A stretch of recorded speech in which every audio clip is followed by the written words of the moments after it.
नमस्कार दोस्तों, जय हिंद, वंदे मातरम, इंकलाब जिंदाबाद। मैं दिलीप कुमार आपके अपने स्मार्ट क्लासेज में स्वागत करता हूं। दोस्तों आज हम एक महत्वपूर्ण विषय यानी कि भारत का इतिहास, विश्व का भूगोल, भारत का भूगोल, भारतीय राज्य व्यवस्था, भारतीय अर्थव्यवस्था, सामान्य विज्ञान, परंपरागत सामान्य ज्ञान, खेल एवं पुरस्कार और लास्ट में हम कराएंगे दोस्तों प्रैक्टिस सेट।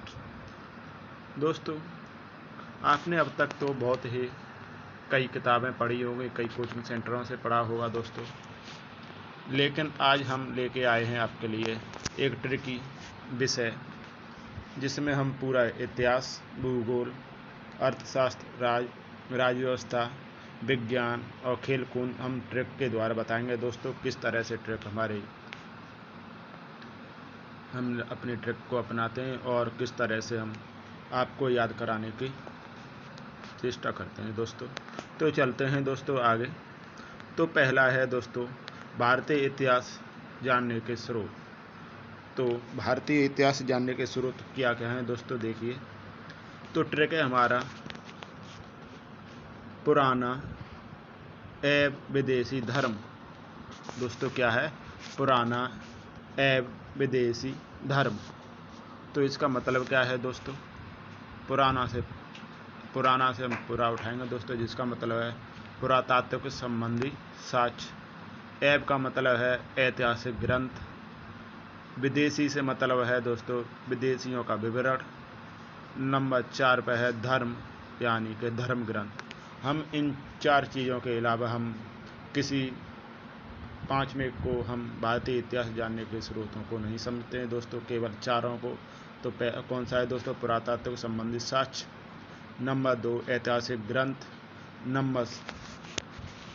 नंबर 3 विदेशी आक्रमण। नंबर 4 धर्म ग्रंथ। तो दोस्तों ये हैं हमारे इतिहास जानने के स्रोत। तो ये हम क्या है दोस्तों, देखिए। प्राचीन भारतीय इतिहास के विषय में जानकारी मुख्यतः 4 स्रोतों से प्राप्त होती है। हमने पहले बता दिया, पुरातात्विक संबंधित साक्ष्य, ऐतिहासिक ग्रंथ, विदेशियों का विवरण और धर्म ग्रंथ। किस तरह से हमें पुरातात्विक संबंधित साक्ष्य मिले थे, जैसे कि हड़प्पा की सभ्यता। पुरातात्विक स्रोत जैसे कि पुरापाषाण काल, नवपाषाण काल और मध्यपाषाण काल किस तरह से आया। ऐतिहासिक ग्रंथ जैसे कि रामायण, महाभारत, वेद, पुराण वगैरह। विदेशियों का आक्रमण, जिस तरह से हमारे भारत पर विदेशियों ने, तुर्कों ने, कभी पुर्तगालियों ने, कभी किसी ने, अरबियों ने, यूनानियों ने, फ्रांसीसियों ने जिस तरह से आक्रमण किए, किस तरह से भारत आए थे उनका। और धर्म ग्रंथ यानी आपके धर्म ग्रंथ, आपके जो भी हैं, आपके सभी धर्म ग्रंथों से हम आपको ऐतिहासिक स्रोतों के माध्यम से पूरा का पूरा हम भारतीय इतिहास जानने का स्रोत बता रहे हैं दोस्तों। ये है हमारे 4। दूसरी ट्रिक करती है हमारा काम दोस्तों। 4 वेदों के नाम क्या हैं दोस्तों? किसके दोस्तों? 4 वेदों के नाम हैं दोस्तों। तो पहला है हमारा, तो ट्रिक है हमारी सौरी आया। क्या है दोस्तों? सौरी आया। इसका मतलब क्या है दोस्तों? 100 से उठा लिया सामवेद, 100 से उठा लिया हमने सामवेद।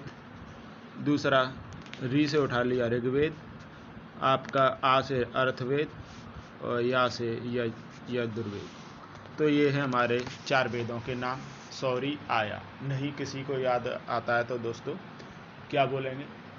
सौरी आया। हमें 4 वेदों के नाम नहीं याद आ रहे तो हम क्या बोलेंगे? सौरी आया।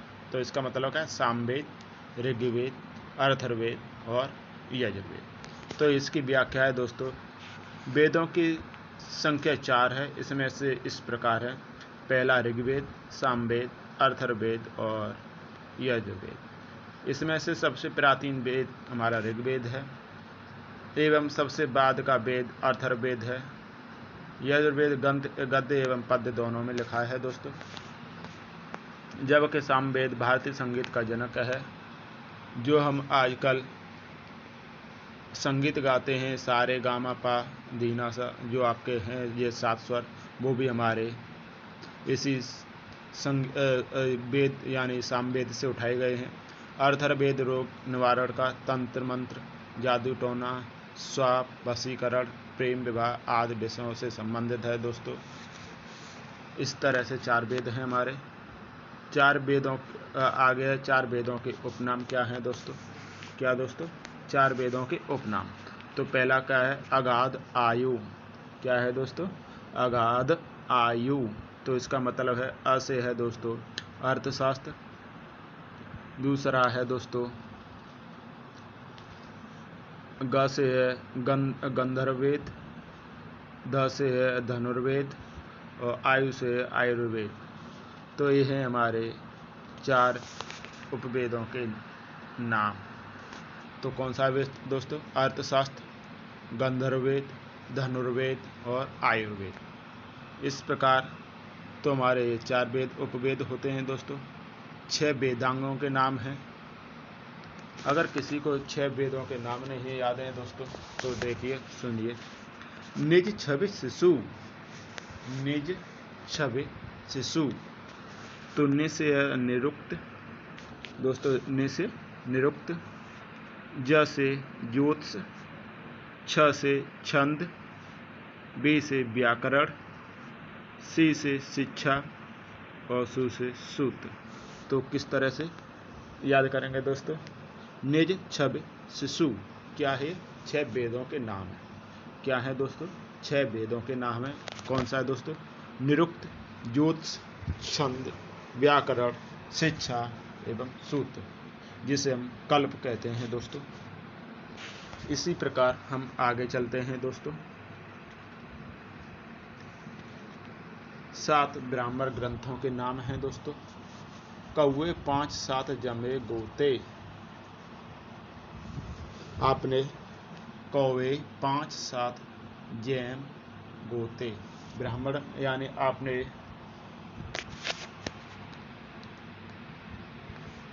पितृअमावस्या यानी जो हम लोग आम भाषा में कनागत कहते हैं, उसमें हम अपने पितरों के लिए हम श्राद्ध डालते हैं दोस्तों। तो उसी से ब्राह्मणों को भी बुलाया जाता है। तो हम 7 ब्राह्मणों का मतलब क्या है? हम जो श्राद्ध डालते हैं तो क्या कहते हैं? प्रसाद को लिया और ऊपर कौए को बैठाते हैं, कौए को डालते हैं। तो इसी तरह से हम बता रहे हैं कौए 5 7 जैम गोते। तो कौ से में क्या है दोस्तों? कौशिकी दोस्तों क्या है? कौ से कौशिकी, ए से ऐतरेय, 5 से पंचविश, 7 से सतपथ, जैम से जैमिनीय, गो से गोपथ और तय से तैत्तरीय। तो ये हैं हमारे 7 ग्रंथ जो कि ब्राह्मण ग्रंथ कहलाते हैं दोस्तों। कौशिकीय, ऐतरेय, पंचविश, सतपथ, जैमिनीय, गोपथ और तैत्तरीय। दोस्तों क्या है देखिए, ऋषियों द्वारा गद्य रूप में की गई वेदों की व्याख्या ब्राह्मण ग्रंथ कहलाती है। प्रत्येक वेद के अपने ब्राह्मण ग्रंथ हैं। ये ब्राह्मण ग्रंथ निम्नलिखित हैं। पहला है तैत्तरीय एवं कौशिकीय, ये ऋग्वेद से संबंधित है दोस्तों। दूसरा है पंचविश या षड्विश एवं जैमिनी, ये सामवेद से संबंधित है दोस्तों। आपका दूसरा है सतपथ, इसे सुक यजुर्वेद कहते हैं।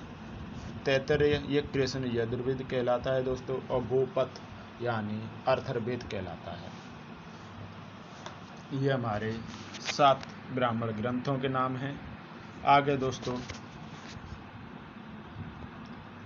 आगे देखिए दोस्तों, आपका 6वां नंबर है महाकाव्य एवं उसकी रचयिता। तो इसके क्या है दोस्तों? रामबाक महाव्यास, रामबाक महाव्यास, रामबाक और महाभास। तो राम से रामायण, तो बाक से क्या हो जाएगा? वाल्मीकि। रामायण किसने लिखी? वाल्मीकि ने लिखी थी। महाभास, तो इसका मतलब क्या? महा से क्या हो जाएगा? महाभारत और व्यास से क्या हो जाएगा? व्यास। तो इस तरह से हमारा, तो देखिए दोस्तों, रामायण किसने लिखी थी? वाल्मीकि ने। और महाभारत किसने लिखा था? व्यास जी ने। तो इस तरह से हमारे यह महाकाव्य और उसके रचयिता हैं। तो आगे चलती है दोस्तों,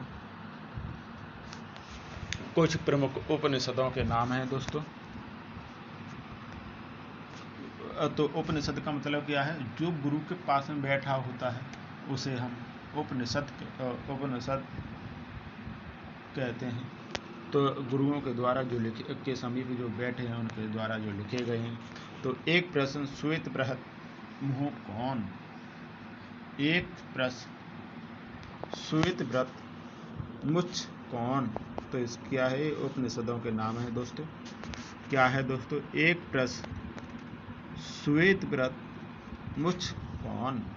तो ए से ऐतरेयोपनिषद, क से कठोपनिषद, प्रश्न से प्रश्नोपनिषद, श्वेत श्वेताश्वरोपनिषद और बृहद से बृहदारण्यकोपनिषद, मुझ से मुंडकोपनिषद, छ से छांदोग्योपनिषद और कैनो से कैनोपनिषद। ये आपके उपनिषद हैं दोस्तों। हमारी वीडियो अच्छी लगे तो लाइक और शेयर करें दोस्तों। चैनल को सब्सक्राइब करना ना भूलें दोस्तों। तो दोस्तों आगे चलते हैं। आगे ट्रैक है दोस्तों, रामायण के 7 खंडों के नाम क्या हैं दोस्तों? अब चलते हैं रामायण के 7 खंडों के नाम। तो सुंदर बालक उत्तर अयोध्या के अरण्य में युद्ध की। अरण्य का मतलब जानते हैं दोस्तों? जंगल, वन। तो क्या है? सुंदर बालक। तो नहीं याद हो तो क्या है? रामायण में आपने देखा होगा कि जब वन यज्ञ होता है तो वहाँ पर एक घोड़ा छोड़ा जाता है। तो वहाँ पर लव कुश के द्वारा ये घोड़ा पकड़ा जाता है। तो आपको युद्ध किया जाता है। कौन करता है? सुंदर बालक, यानी लव कुश जो करते हैं युद्ध, वो किस तरह से करते हैं और जंगल में करते हैं। तो वही मैं आपको बता रहा हूँ दोस्तों, याद नहीं आए तो। सुंदर बालक क्या है दोस्तों? सुंदर बालक उत्तर के अरण्य में युद्ध की। तो इसका मतलब है सुंदर से सुंदरकांड, बालक से बालकांड, उत्तर से उत्तरकांड, अयोध्या से अयोध्याकांड, अरण्य से अरण्यकांड, युद्ध से युद्धकांड, की से किष्किंधाकांड। तो ये है दोस्तों रामायण के 7 खंडों के नाम। पहला क्या है? सुंदरकांड। क्या है दोस्तों? सुंदरकांड। दूसरा क्या है? बालकांड। तीसरा क्या है? उत्तरकांड। चौथा का है अयोध्याकांड। पांचवा अरण्यकांड। छठा आपका युद्धकांड। सातवां किष्किंधाकांड। ये है आपके 7 कांडों के नाम है दोस्तों। और हमारे वाल्मीकि द्वारा रचित रामायण 7 खंडों में है। वो किस तरह से? पहला है बालकांड, दूसरा अयोध्याकांड, दूसरा अरण्यकांड, दूसरा किष्किंधाकांड, फिर सुंदरकांड, आपका छठवां युद्धकांड और लास्ट आपका उत्तरकांड। ये है दोस्तों आपके वाल्मीकि द्वारा रचित रामायण के 7 खंडों किस तरह से है। तो पहला क्या है? राम जी थे, पहले बालक हुए तो बालकांड। बालकांड के बाद फिर अयोध्या में आए। अयोध्या का मतलब वहाँ पर घूमे तो अयोध्याकांड। फिर वहाँ से वनवास मिला तो अरण्यकांड। अरण्य का मतलब क्या है दोस्तों? वनवास, वन। किष्किंधाकांड, जब आपका वो घूमते फिरते यहाँ पर अपने जब सीता जी चोरी हो गई तो वहाँ पर किष्किंधाकांड। सुंदरकांड, जब हनुमान जी से मिले तो सुंदरकांड। फिर लंका में जा कर के रावण से युद्ध किया तो युद्धकांड। लास्ट आपका जब आते हैं वापस तो उत्तरकांड हो जाता है दोस्तों। इसी प्रकार हमारे कुछ प्रमुख स्मृतियों के नाम हैं दोस्तों। तो आपका कुछ स्मृतियों के नाम हैं। नया मापक। क्या है दोस्तों? नया मापक। तो इसका मतलब क्या है? न से नारद स्मृति, क्या है दोस्तों? नारद स्मृति। या से याज्ञवल्क्य स्मृति, म से मनु स्मृति, तो प से पराशर स्मृति, क से कात्यायन स्मृति। तो ये है हमारी 5 स्मृतियां हैं दोस्तों। पहले कौन सी आई थी? नारद स्मृति आई थी दोस्तों। कौन सी आई थी? नारद स्मृति आई थी। उसके बाद याज्ञवल्क्य स्मृति आई थी। उसके बाद आई थी मनु स्मृति, और मनु स्मृति के बाद आई थी पराशर स्मृति। पराशर स्मृति के बाद आई थी हमारी कात्यायन स्मृति। तो दोस्तों चलते हैं। तो मनु स्मृति सबसे प्राचीन एवं प्रमाणित है। मनुष्य के क्यों है सब मैंने आपको बताया था। नारद स्मृति सबसे पहले इसमें हमारे क्या लिखा है? मनु स्मृति सबसे प्राचीन, क्योंकि वह प्रमाणित मिली है। उसका नारद स्मृति के कोई हमें प्रमाण नहीं मिले ऐसे, तो हमारे प्राचीन है। मनुष्य के जीवन में संबंधित 4 आश्रम होते हैं: ब्रह्मचर्य, गृहस्थ, वानप्रस्थ और संन्यास। इसका उल्लेख हमें मनु स्मृति में मिलता है। याज्ञवल्क्य स्मृति में शारीरिक स्वास्थ्य, चिकित्सा का उल्लेख किया जाता है। विष्णु स्मृति में सती प्रथा का उल्लेख किया जाता है। और कुछ मनु स्मृतियाँ हैं, जैसे मनु स्मृति, याज्ञवल्क्य स्मृति, विष्णु स्मृति, नारद स्मृति, पराशर स्मृति, बृहस्पति स्मृति, कात्यायन स्मृति। ये आपकी कुछ और हैं इसमें, जैसे आपके बृहस्पति स्मृति दिया है और विष्णु स्मृति। अब चलते हैं दोस्तों। अब आपका ये तो मैंने करा दिया आपका आप चलते हैं चीनी यात्रियों के नाम। कौन सा चीनी यात्री किस शासनकाल में आया था और कौन पहले आया था, कौन बाद में आया था, ये चलते हैं दोस्तों। तो चीनी यात्रियों के नाम है दोस्तों फास हुई। क्या है दोस्तों? फास हुई। तो फास का मतलब क्या है? फा से फायान। क्या है दोस्तों? फ से फायान, स से सेंगुन, हु से हिमसंग, ए से इससंग। कौन सा है दोस्तों? फ से फायान, स से संयुगन, हु से युमसंग और ई से इत्संग। ये चीनी यात्री फायान गुप्त वंश के शासनकाल चंद्रगुप्त द्वितीय के दरबार में आया था। संयुगन 518 ईस्वी में भारत आया था। युमसंग हर्षवर्धन के शासनकाल में आया था। एक सिंह 7वीं शताब्दी के अंत में भारत आया था। ये क्रम से लगे हुए हैं दोस्तों। तो पहले कौन आया था? फायान। किसके शासनकाल में आया था? आपका चंद्रगुप्त द्वितीय के शासनकाल में आया था। दूसरा संयुगन आया था 518 ईस्वी में, और युमसंग आपका किसके शासनकाल में आया था? हर्षवर्धन के शासनकाल में आया था। एक सिंह मोरक्को से आया था, वो 7वीं शताब्दी में आया था दोस्तों। इसी तरह से आगे चलते हैं दोस्तों। आविष्कार एवं उनका काल, किस तरह से कौन सा आविष्कार किस काल में हुआ था दोस्तों? हमारे पूरा पाषाण यानी पाषाण काल की तरफ चलते हैं दोस्तों। तो चलते हैं दोस्तों किस तरह से कौन सा काल आया था दोस्तों। तो पहला है पुरा आग नव कृपा। पुरा आग नव कृपा, इसका मतलब क्या है? पुरा से पुरा पाषाण काल। पुरा पाषाण काल में क्या है दोस्तों? पुरा में पत्थरों का काम था। तो वहाँ पर पत्थर से जब पत्थर टकराया तो किसका होगा? चिंगारी उत्पन्न होगी, चिंगारी से आग जली दोस्तों। दूसरा है नव मीन्स नव पाषाण काल। नव पाषाण काल में क्या हुआ था दोस्तों? कृषि और पहिए। आप सोच रहे होंगे दोस्तों कि मध्य पाषाण काल कहाँ गया? तो दोस्तों मध्य पाषाण काल में कुछ ज़्यादा विकास नहीं हुआ। केवल और केवल जो हमारे पुरा पाषाण काल में जो शिकार करने के लिए पत्थरों के जो औजार बनाए हुए थे, उनको ही हमने छील के छोटा बना दिया गया था, और उसमें सबसे और कुछ खास नहीं हुआ था। तो हमें दो ही काल याद रखने, कौन सा? पुरा पाषाण काल और नव पाषाण काल। तो पुरा पाषाण काल में क्या हुआ था दोस्तों? पत्थर से पत्थर टकराएगा तो क्या उत्पन्न होगा? चिंगारी उत्पन्न होगी तो क्या जलेगी? आग जलेगी। तो क्या है? पुरा पाषाण काल में आग जली थी। और नव पाषाण काल में कृषि और पहिए का आविष्कार हुआ था। क्योंकि नव पाषाण काल में क्या हो गया था? जब कृषि करना स्टार्ट हो गया, तो उसको भी जो हम कृषि करते हैं उसके अनाज को खेत से लाने के लिए हमें गाड़ी की ज़रूरत पड़ेगी। जब गाड़ी की ज़रूरत पड़ेगी तो पहिए का आविष्कार होगा। तो आपका यहाँ तक क्लियर है दोस्तों। अब चलते हैं दोस्तों सैंधव सभ्यता के कुछ प्रमुख स्थल। सैंधव सभ्यता के कुछ तो दोस्तों क्या है दोस्तों, देखिए हरा मच किस काग रमा रोस लोग बर आहा। तो दोस्तों ये याद करना है, क्या है, हरा मच कसी काघ रमा रोस लोग बर आहा।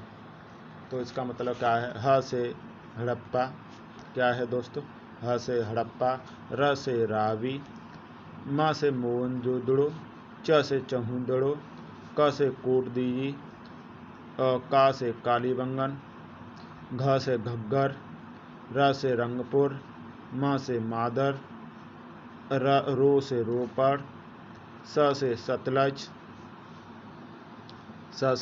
सतलज, आपके लो से लोथल, भो से भोगवा, ब से बनावली, र से रंगोई, आ से आलमगीरपुर, ह से हिंडन।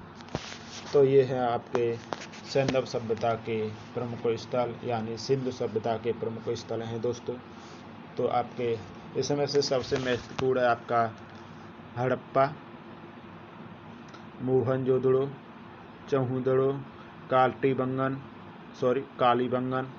आपका लोथल, बनावली, आलिमगीरपुर, ये हैं दोस्तों। और एक है रोपड़, ये सबसे मोस्ट इम्पोर्टेंट है दोस्तों, इनको ज़्यादा याद रखना है। तो कौन सा, हड़प्पा, मोहनजोदड़ो, चहुंदड़ो, कालीबंगन, रोपड़ और लोथल, बनावली और आलिमगीरपुर, ये हैं दोस्तों।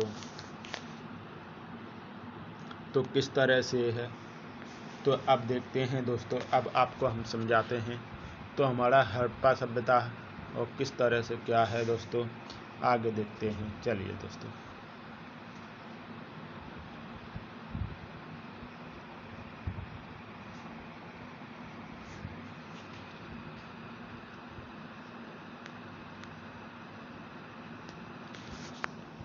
हड़प्पा, जो हमारा हड़प्पा सभ्यता है दोस्तों, वो कहाँ पर है, रावी नदी के किनारे बसी हुई है।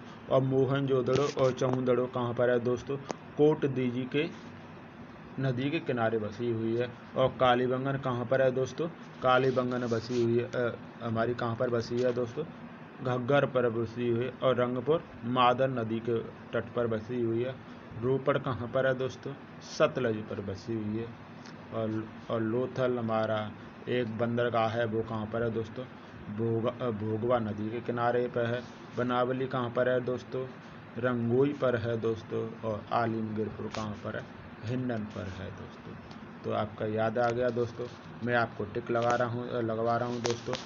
कौन से ये आपका है हड़प्पा कहाँ पर है, तो रावी नदी के किनारे।